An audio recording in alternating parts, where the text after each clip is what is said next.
Hey everybody, this is Cece. I just came back from my Berkshire Hathaway Home Services Sales Conference and super jazzed about that. I'm also prepping for dinner so that the boys can come tomorrow and we'll have a delicious shoyu dinner ready to go.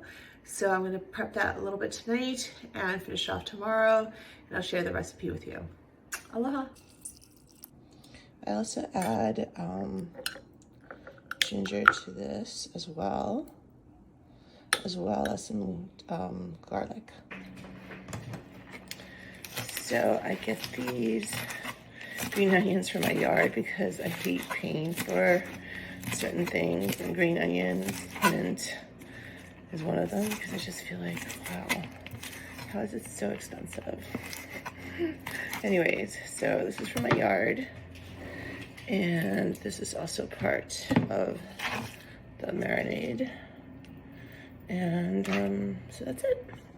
Super easy. So I added sesame seeds, honey, as a variation to the normal Shoyu Chicken Recipe. So I don't know about you guys, but I like to use these anytime I'm going to be handling food. And that's todo, okay? It's what I like to do when I'm in a hurry, and I know the boys are gonna be super hungry when they get home, and it's easy and it's nutritious. So I put it on high, and it takes about 4 hours, and by the time I get back, it'll be just right. I'll make some rice, plate it, and serve it up for the boys. Just added the rice flour to it to just thicken up the broth a little bit and have a little bit more of a gravy consistency. Okay, here is I'm gonna add the rest of the ong choy on top of it and just put the lid on just so that it gets covered so they can have their greens and their yummy protein at the same time. So while my chicken is in the slow cooker and it's on warm right now, I'm going to tell you a little bit about what I found to be the most important pieces from the Berkshire Hathaway Home Services convention that I just did a couple of days ago. Here is still keeping my chicken warm. I'm going to tell you a little bit about what I found to be the most valuable things that I learned from the Berkshire Hathaway Home Services sales convention that I just attended. So I went to Chelsea Pizza's first workshop, and the number one message I got from her was authenticity. Just don't be shy, go in front of the camera. And she's done videos that I've seen on her Instagram, no makeup, going through the airport, talking about her dogs. So her whole thing is authenticity. When I went to Betsy Coyne's, more professional in the sense that she was talking about the benefits of Google and having presence on there. And I do have presence on Google, but I never really paid any attention to it as it's just organic for me. And now I realize that that is something maybe that I should be paying attention to. And of course, the issue there is how much time do you devote to everything? So there's no secret in terms of how much time you devote. A lot of people just do it as they go, whatever the course of the day brings, they gram themselves. But some strategies are, if you want to have like a prepared message, it's best to do it maybe on a Sunday and get everything out. Of course, Sunday is open house day for me. So it just depends on what's going on, what listings I have, and how things are shaping up in terms of family life as well. So some people have organized things that they want to say, and some people just wing it. There's really no perfect answer. You've just got to figure it out for yourself. But number one is be authentic and just speak from the heart.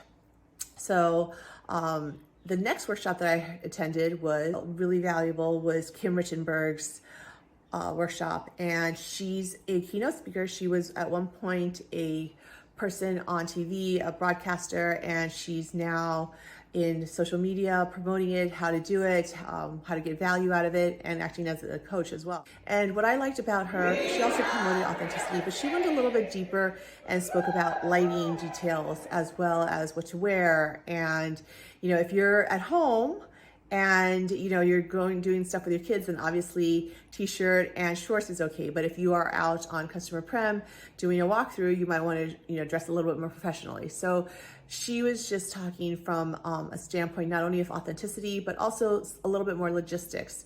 And it's interesting because all of these women have cultivated a following based upon social media.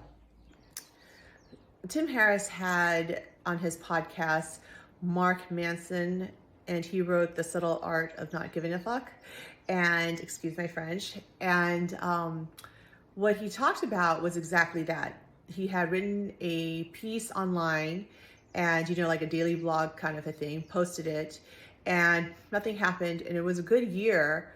Then he got a call from a New York Times journalist asking him if he could talk a little bit more about this idea that he had posted online.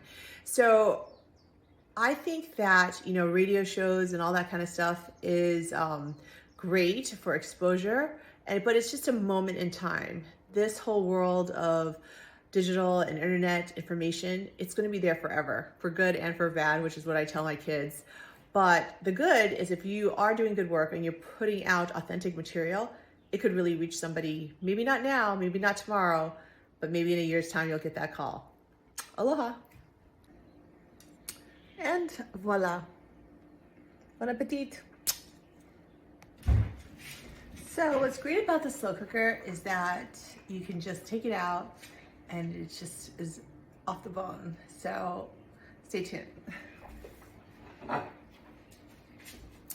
So this is the result of probably 2 days worth of prep, and well, it's actually today and last night.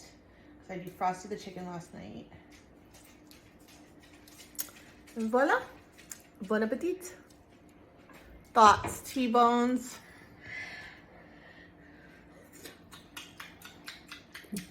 Real tender. Nice flavor. I'll give it a 9 out of 10. Thank God. And voila. Bon appetit.